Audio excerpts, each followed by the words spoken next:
Hey you guys, just arrived in DC and checked into my hotel. I'm walking over to the Vietnam Memorial, which is where in 2 days we are going to meet about 100 SEALs, all combat veterans, guys that wear tridents, plus veterans and patriots. We're all going to come and meet at the Vietnam Memorial to show our support for Pete Hegseth. And it's kind of a big deal because I don't think this has ever happened before. Never have this many team guys shown up for anything really, but especially for SecDef. This is a really monumental time for all of us. We are having a huge transition with the Trump team coming in, and the appointment of Pete Hegseth to SecDef. It has to be approved by Congress first. So on the 14th, January 14th, he is going to have his hearings. So we are meeting at this same place that I'm going to introduce you guys to. We're going to walk over here, the Vietnam Veteran Memorial, and we're going to have a nice, peaceful gathering where we will march towards the Capitol, and then about that time Pete is going to have his actual hearing, which is going to be pretty exciting to see. Now, why do we care if Pete is going to be the Secretary of Defense? Well, that's because we've had a secretary named Austin who has done some things that have literally almost made me throw up. One is Afghanistan. Secretary Austin took us out of Afghanistan, leaving everything that we had built over the last 20 years, including like $1 trillion in military assets, and just flushed them down the toilet. Not to mention destroyed our relationship in the region, as well as left those Afghanis that were our friends that we've been working with forever, left them behind to be killed. Point blank. That's what happened. Taliban immediately took over, and it's just a power vacuum when you do stuff like that. Our kids are never going to forget the images of Afghanis hanging off the airplanes as the United States says, "See you later." And that was Secretary Austin that did that. There's no way to get around that. It is just disgusting. Secondly, we had the forced jab. Everybody remembers being forced to take the jab, and we lost 8,000 service members' careers because of that. Now, hopefully Trump is going to reinstate them and give them back pay and all that sort of thing, but it's unclear exactly how that's going to pan out. We can only pray. But a lot of people I know, friends, they lost their career, and that's not fair. So those two big things, not to mention, you guys see what's going on at the border, right? How do we know who's coming in? What kind of threats are coming into the United States? We can't allow that. We have to have a secure border because we love our country and we want to protect what we have. I'm telling you guys, for those of you that have never been outside the United States, have never been on a deployment to a third world country and seen what other human beings can do, you can't just let anybody through the back door. You just can't. You have to be careful and smart, and that's why we have rules and laws.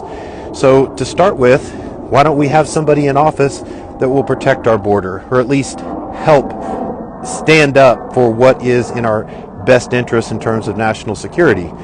So those things are big rubs for me and for everybody that's meeting out here for this event. And Pete Hegseth is the guy. He's the guy for a ton of different reasons, but in essence, he's one of us. He cares about the warfighter. He cares about the average person that is trying to serve. And he's focused on what the military should be focused on, which is lethality. If our military isn't lethal, why exactly do we have a military? That's what I want to ask you guys. And if we have a bunch of stuffy, politicians with stars on their shoulders who are running the DOD, then I don't know. I don't know if we're going to be able to respond if something really pops off. I mean, we can barely manage leaving Afghanistan without having total destruction. What's going to happen if we get into a real conflict? And no one wishes for that. And I pray every day that we remain safe for the rest of my life and for the rest of my children's life. But the reality is, not everybody thinks the same way that we do. Not everybody wants America to be the greatest country in the world. Some people actually hate America. And we have to protect our loved ones. And the only way to do that is to have a very strong national defense posture. And I think Pete can really bring it in terms of getting us all in alignment. Not to mention, I mean, Trump has such an amazing team that he's put together. I voted for a team, right? Not just one person, but the whole team. And Pete is part of that team. So I couldn't be more excited. The countdown begins. We've got like, let's see, it's like almost 3 o'clock in DC right now. That means that tomorrow we have a press conference, and then that'll be less than 48 hours before we are meeting right here in DC at the Vietnam Memorial to do our peaceful march. We think that who knows who's going to show up, but we do have roughly 100 SEALs that have committed to coming out here. We've got female veterans. We've got just all different types of people who have served and know the weight and the gravity of the reality of being in the military. And you know, the people that don't know what the real world is like and don't know why we have a military, I don't know what to tell you. I mean, we have such a great thing here in the United States that it's possible that people are living in a bubble and are completely delusional about the real risk out there in the world. And it's men like myself and all the other SEALs who are going to come out here, as well as the women that have served, that know just how much of a risk the world can be to our freedom. We haven't always been free, right? You remember? 1770. We have something beautiful here, and we have to protect it. We have to stand strong. So that's why I'm here. I'm checking out the area before down in less than 48 hours, and I just couldn't be happier. So 62 Romeo supports Pete Hegseth. 62 Romeo supports Donald Trump.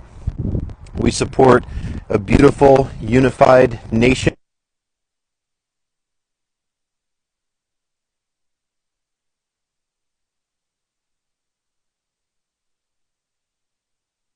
Which are freedom, the right for everybody to do what they want to do in their own personal life, and protect that, right?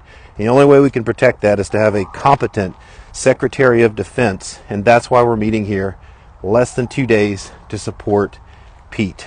You guys want to see something awesome? Ooh, slipping on ice. Look at that. That is meant right there. So beautiful. I got to tell you, it feels pretty amazing to be in Washington, D.C.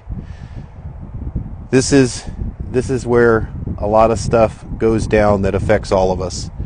And I hope to spend a lot more time down here. I'll tell you something. I haven't said this to anybody live, but if Mr. Hegseth gets confirmed on the 14th in his congressional hearing, and they give him the thumbs up, and he comes to me and he says, "Hey, Rob, Sleep Genius, you're doing a great thing. Can you do that for our country, for our warfighters, for the DOD?" I would step down and go work for him. I would support him 100%. All he has to do is say the word. That's my commitment. That's where I'm at with all of this. So I'll pause for now. Probably going to walk down to the Capitol building and start another live stream. But I love you guys, and keep up the support. 2 more days. 2 more days, and this is going down.